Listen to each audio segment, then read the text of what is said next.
Hello students, कैसे हैं आप लोग। Welcome to Raju sir online classes. आज मैं नाइन्थ क्लास का डेमोक्रेटिक पॉलिटिक्स का चैप्टर नंबर 3 का एक्सप्लेनेशन लेकर आपके सामने उपस्थित हुआ हूं। चैप्टर नंबर 3 है कॉन्स्टिट्यूशनल डिजाइन,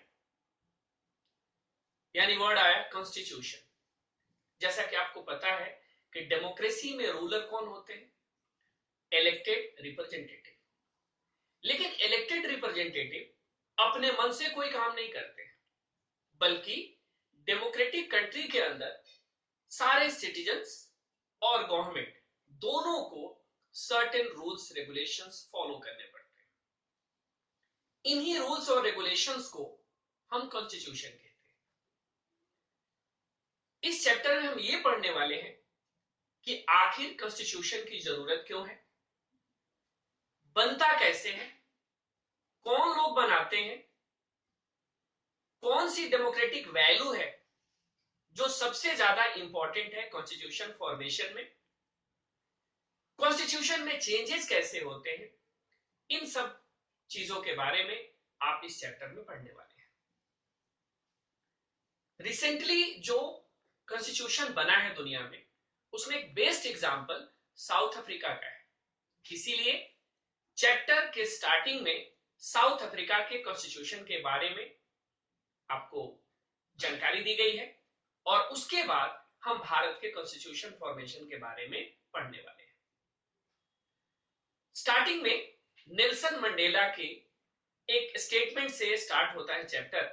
नेल्सन मंडेला ने कहा था कि हम व्हाइट डोमिनेंस के विरोध में लड़ा हूं, ब्लैक डोमिनेंस का विरोधी हूं। हम एक ऐसे देश या समाज की निर्माण करना चाहते हैं जहां पे सभी लोग मिलजुल करके एक समान अपॉर्चुनिटी प्राप्त करें और इसी आदर्श के साथ मैं जीना चाहता हूं, जीता हूं और इसी आदर्श को प्राप्त करने के लिए यदि आवश्यकता पड़े तो हम अपनी जान दे भी सकता हूं। तो नेल्सन मंडेला की ये संदर्भ काफी इंपॉर्टेंट है। नेल्सन मंडेला को 1964 में साउथ अफ्रीका की जो रेशियल गवर्नमेंट थी, यानी व्हाइट लोगों की जो गवर्नमेंट थी, उसने 1964 में नेल्सन मंडेला और उनके 7 अदर जो साथी थे उन सबको देशद्रोह के जुर्म में, ट्रीजन के जुर्म में आजीवन कारावास की सजा सुनाई थी। अगले 28 वर्षों तक नेल्सन मंडेला को वहां की सबसे खतरनाक जेल जो रोबेन आइलैंड में था वहां पे भेज दिया गया था और इस तरह वहां पे 28 सालों तक नेल्सन मंडेला ने अपना जीवन बिताया था। अब हम अपार्थाइड गवर्नमेंट के बारे में आपको जानकारी देने वाले हैं।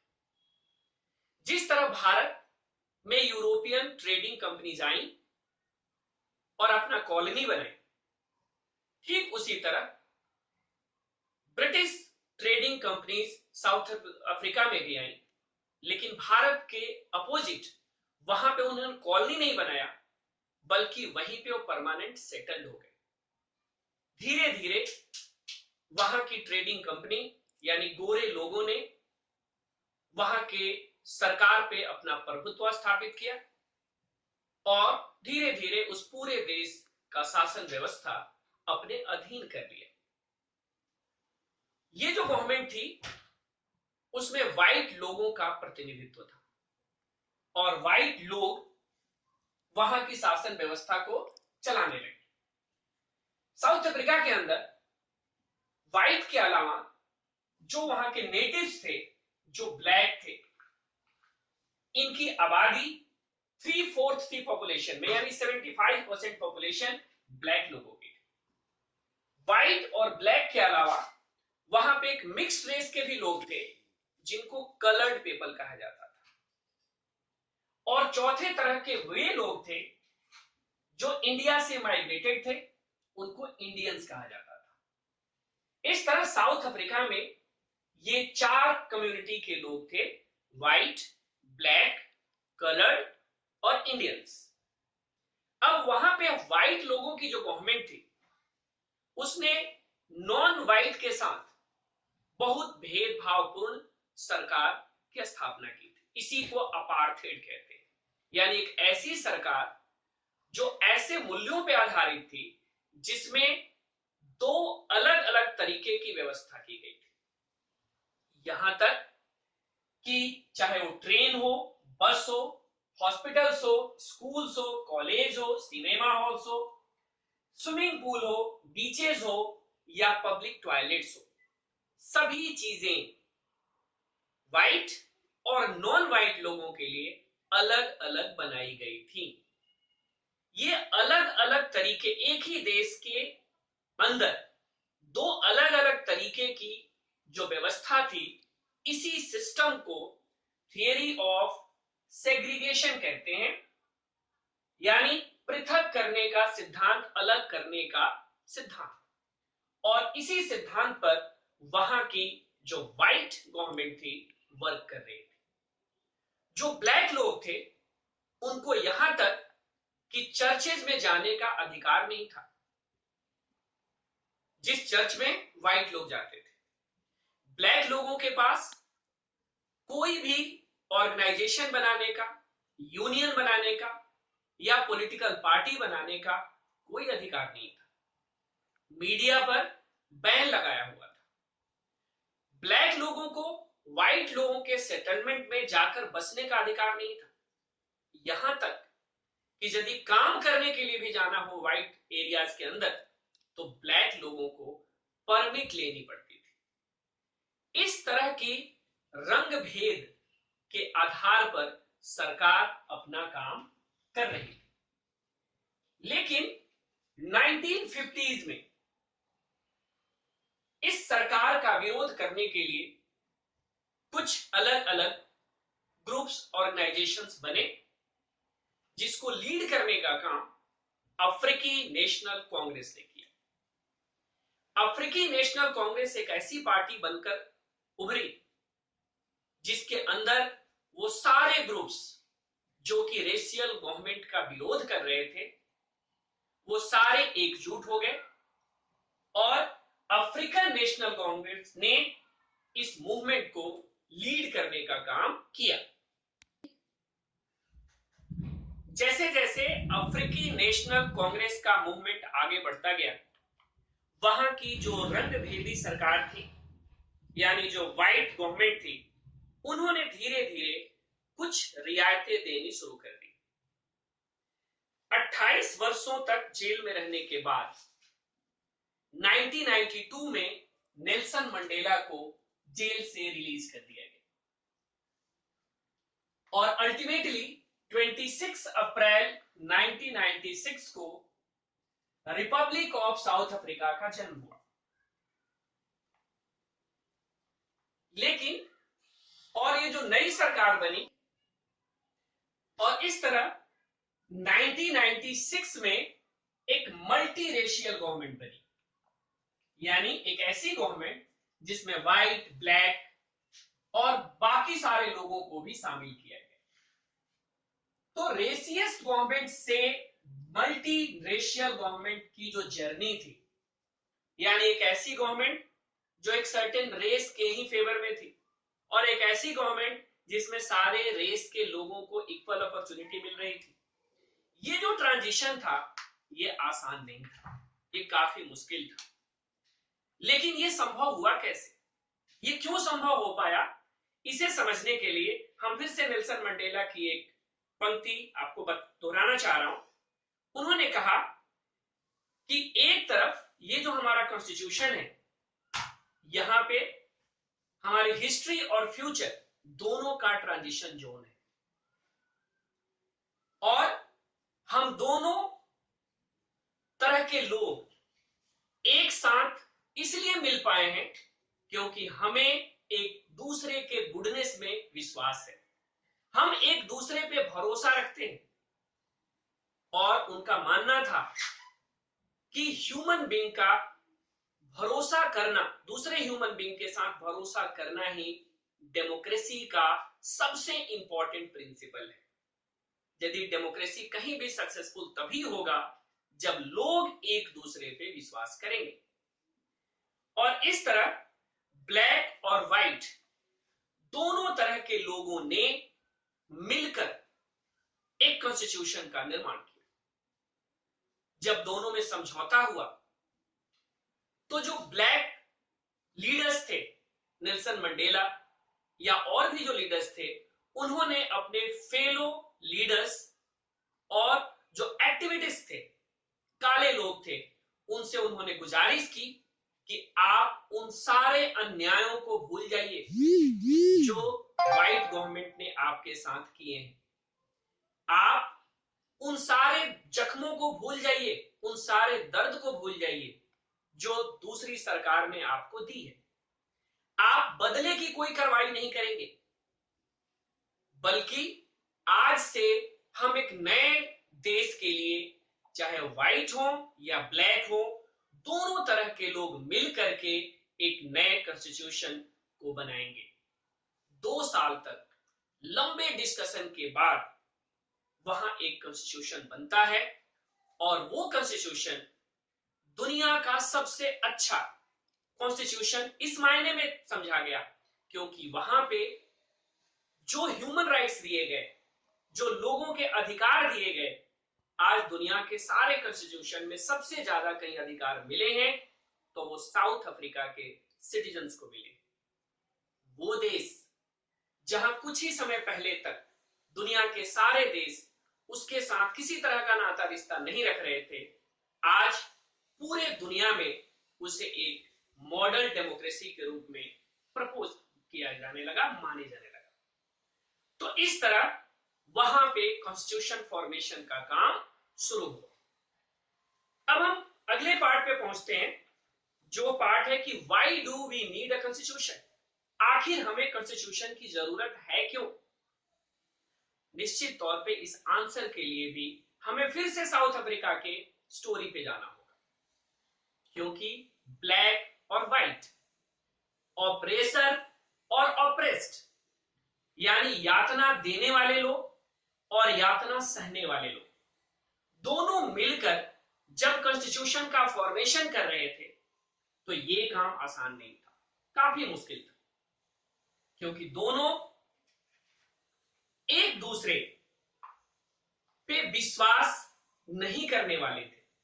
दोनों अपने लिए कुछ अधिकार मांग रहे थे, जहां एक और ब्लैक लोग ये मांग कर रहे थे कि डेमोक्रेसी का सबसे जो ओरिजिनल प्रिंसिपल होता है, सबसे इंपॉर्टेंट प्रिंसिपल होता है rule by majority and 1 person 1 vote. उनकी डिमांड ये थी कि हमें 1 पर्सन 1 वोट और मेजोरिटी रूल मिलनी चाहिए।